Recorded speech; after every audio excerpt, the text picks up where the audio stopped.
Hello ladies and gentlemen, welcome to a new tutorial with PSDBox. Today I'm going to show you how I made this simple photo effect in Photoshop. So this is not going to be a manipulation. The only thing that we're going to manipulate is the eyes, well, this eye over here, and we're going to use camera raw a lot on this photo effect. I'm going to show you how to add some textures and how to create a texture on the eye over here. It's not difficult, so we're gonna see how to create that.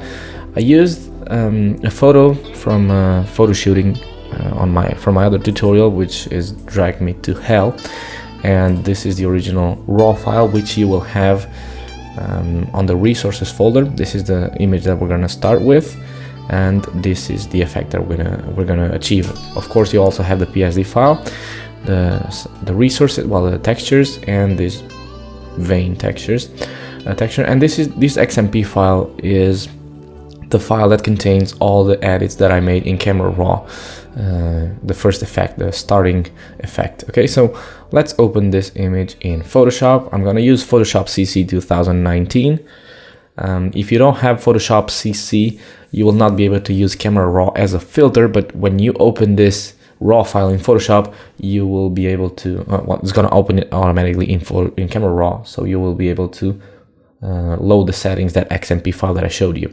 You can create the effects manually. Basically what I wanted is a desaturated image, because we're going to create that kind of horror image, a demonic effect, or whatever you want to call it, and we don't need color for that. Color is happy, is nice, so we don't want that.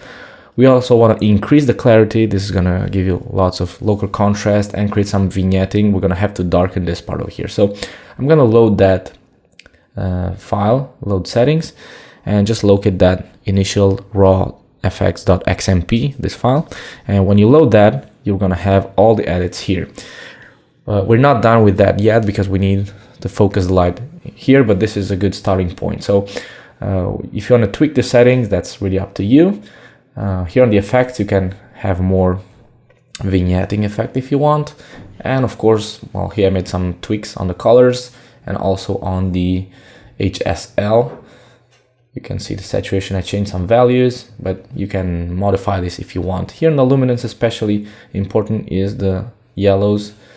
As part of the process of removing the highlights on the background, I removed the luminance of these three values, yellows, greens, and also the aquas for the highlights on this plant over here. And of course, you can also use a gradient like this and just drop the exposure, but I'm not going to do that, because I'm going to do it step by step. So let's focus the light in here on the face. So I'm going to get this radial filter. I'm going to create something like this. So okay, let's reset this radial filter, reset local correction settings, and let's make sure that we're working on the inside of this circle. That's okay, and I'm gonna increase the exposure a little bit. Remember, we are working on a raw file, so we have a lot of room here to work with. That's why it's important to shoot in raw format, because you have more dynamic range to work with. And also the shadows a little bit. Contrast, I'm not gonna increase that very well, just a little bit. And highlights, that's okay, I'm just gonna leave it like that. And maybe the saturation, I'm gonna drop it just slightly. We're not work with the clarity, because on the general image, on the overall image, we already increased the clarity quite a lot, and that would be too much. Also, I want to crop the image, because that breaks my this black part here breaks my composition. So I want to crop this like so.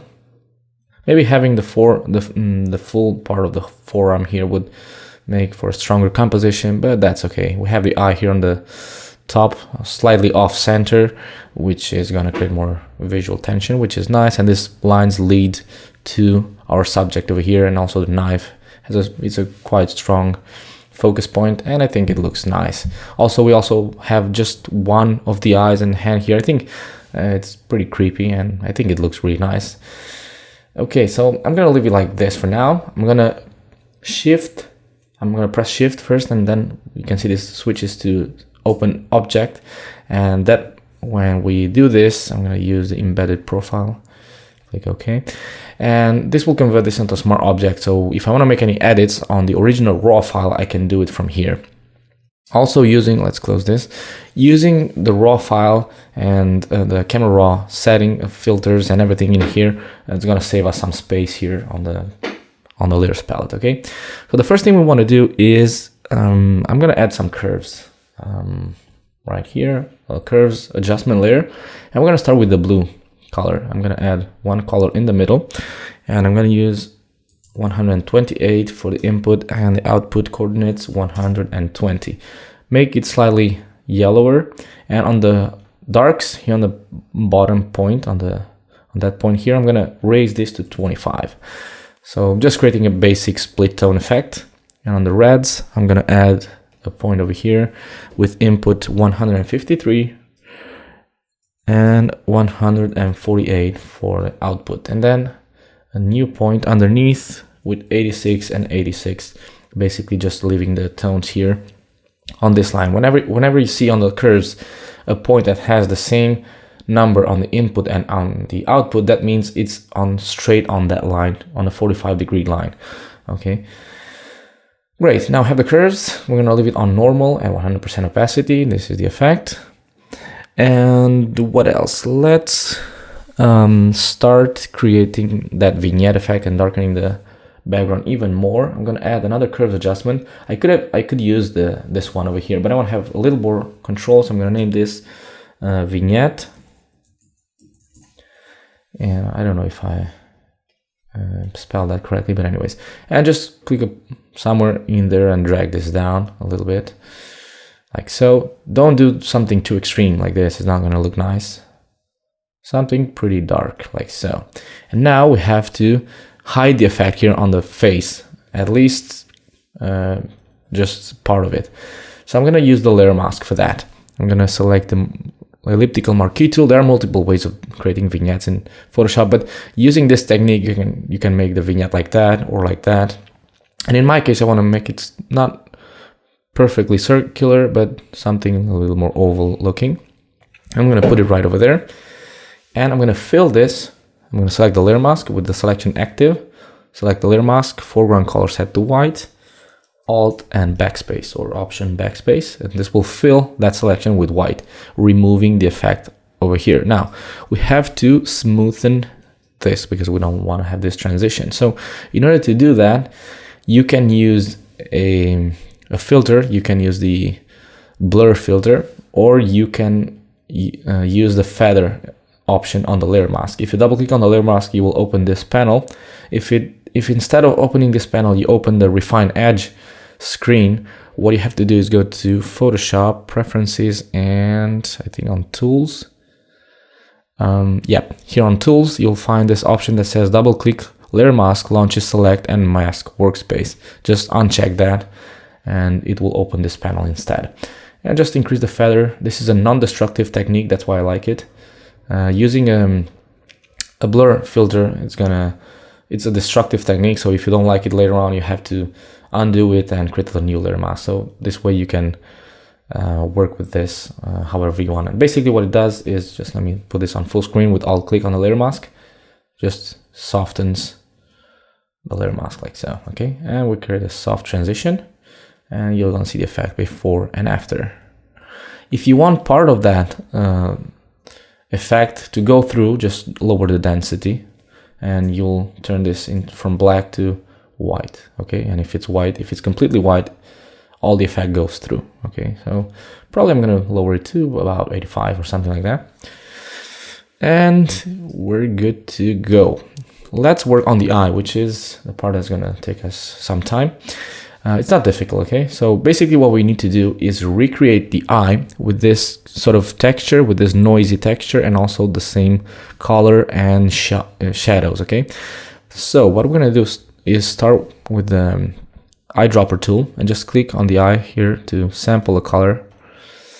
Try to sample the brightest part. Okay, and now we're gonna fill with this color, which is this one. I'm gonna fill the whole canvas. Alt backspace. I'm gonna hide this, and now actually I could have created the layer mask first, but anyways, I'm gonna get the pen tool, And I'm going to draw a path. Make sure this is set to path. I'm going to draw a path like this around my eye.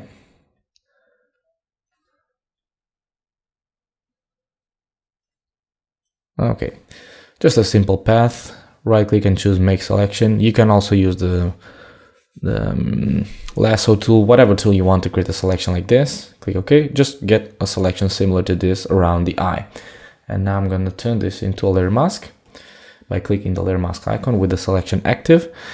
And now I can soften this just the way I did with the vignette. Okay, so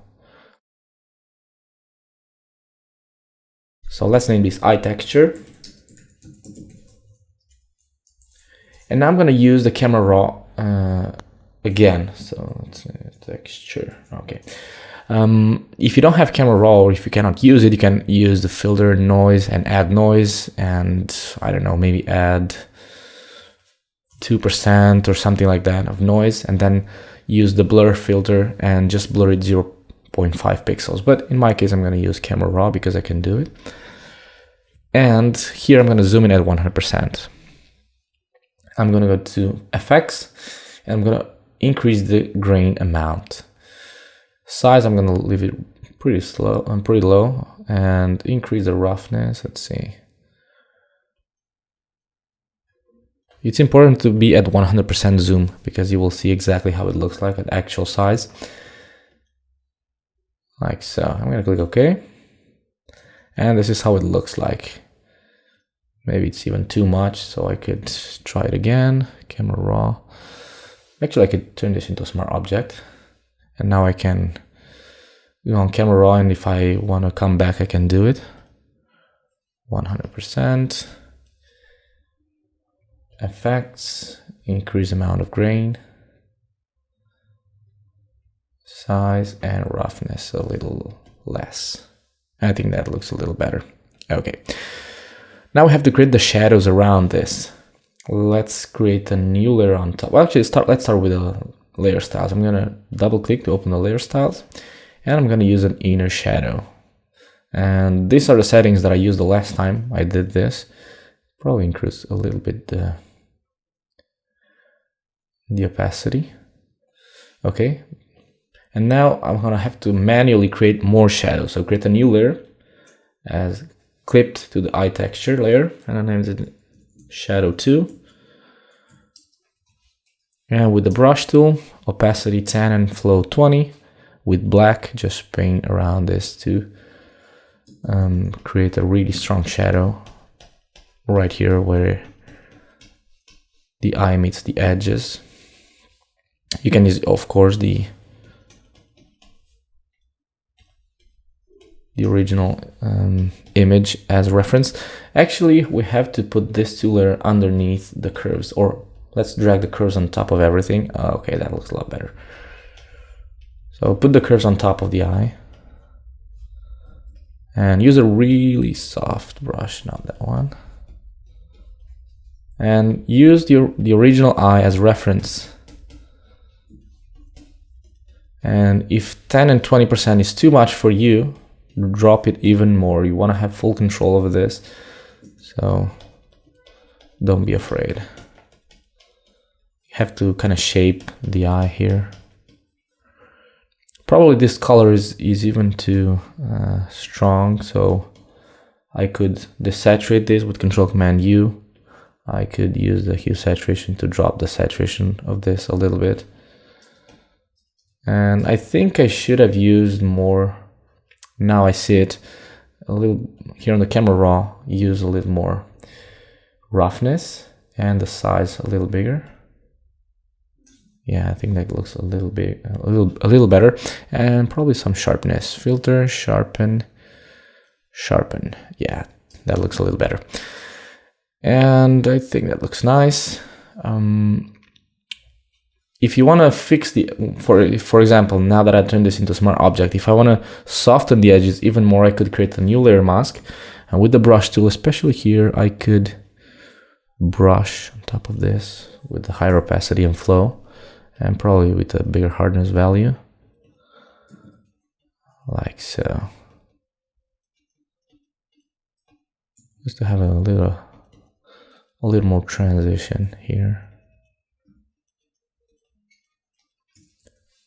Okay, not really the best in the world, but anyways, we're gonna add the texture now on top of this, and it's gonna look a lot better.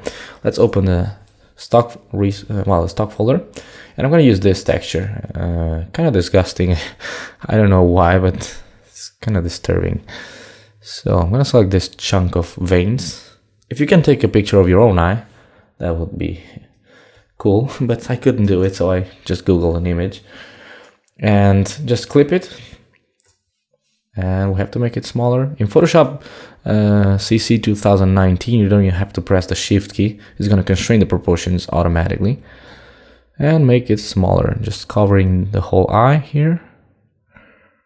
Yeah, I think I'm going to leave it there. And now we change the blend mode to multiply, because the background of this veins is white. But you can see it's not looking nice, so we have to use levels for this. First we have the Desaturate, so press Ctrl-Command-U. With this layer selected, and drop the saturation almost completely to about -70. And now with levels, let's bring those veins to life. Yeah, like that. And now with the midtones, we're gonna, yeah, that looks really awesome. Click OK. Okay, so that's how my eye looks like. I could have done it a little better. The shadows are not too realistic. I think on the original image, on the original PSD file, it looks a little better. But anyways, we're gonna leave it like that. The shadows do a great job there to give shape to the eye and integrate it there. I think it looks really cool. And now let's add some texture on top of everything. I have three textures here. This is one of them. Use the embed. This is one of them. You can see they're pretty small compared to the image, but no problem. Just press Ctrl-Command-T, make them big, and change the blend mode to screen. We have these particles floating around. This kind of particles always look nice on not all of the images, but on many images. And for this one, I like how it looks like. I wanted to create sort of a dirty looking image. Ctrl-T, Alt to make it bigger from the center, and change to screen. Now this one has a tint on it, and I don't really like that, so I'm going to press Ctrl-Command-U, Desaturate, and also I'm going to press Ctrl-Command-L, because we have this texture here. I just want the particles, not those lines there. So I'm going to increase the midtones, darken the midtones, sorry, and darken the shadows. Okay, and we have even more texture. And I used yet another one, which is this one, really dirty. We'll open and Ctrl-X. I have to get used to place the images, not just copy them and pasting them. Placing them is going to File and choose Place. And Place Embedded means that you link that file, and it's going to put it as a smart object here. And it's quicker than the way I do it, but I got used to that, and that's why I open it, crop it, and paste it here. So this way is a lot quicker placing the image. So I'm gonna put it on screen, and here we have to open the levels again, darken the whole thing, because we only need those flying particles. And of course we have to desaturate it too. We're almost done. I'm gonna add another color adjustment, which is a color lookup. You know, I use color lookups a lot on my final, or let's call it post-process. And I used I rarely use the presets here. I create my own, and I think I also have a video on how to create this on YouTube. Just go to my YouTube channel and choose create color lookups in Photoshop. But this one's I created with a special software called 3D LUT Creator. And I created a pack called Portrait Awesome, and I used the P828 preset, and this is the effect that it creates. I don't know if you can see it, it's really subtle, but I really like it. And you can download it as a premium member from my website right over here on members.psdbox.com. Just look for Portrait Awesome, and I think I'm not logged in as as a member, so I cannot open it, but download that pack and put these files into the 3D LUT presets. On the presets folder, you'll find another one called 3D LUTs in Photoshop, and you will find them there on this list every time you open Photoshop, so that you don't have to import them every time you want to use them. In this case, you're going to have this file, psdbox pa28.cube. Just go to load 3D LUT, locate the file in the folder, the resources folder, and grab it from there. Okay, now last step, another camera raw edit.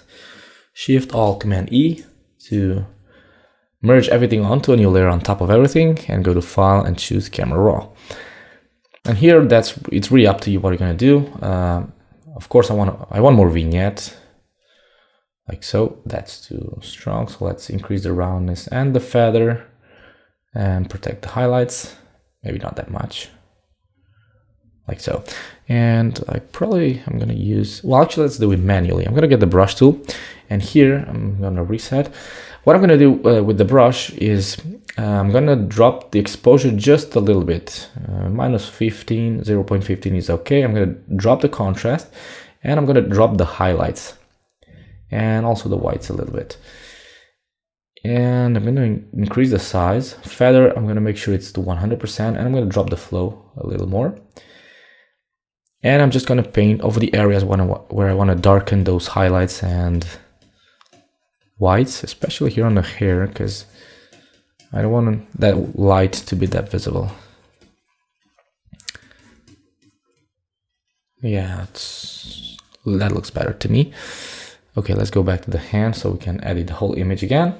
And here you can do whatever you like. If you want to increase more the clarity, you can do it. You can even drop the saturation even more, maybe.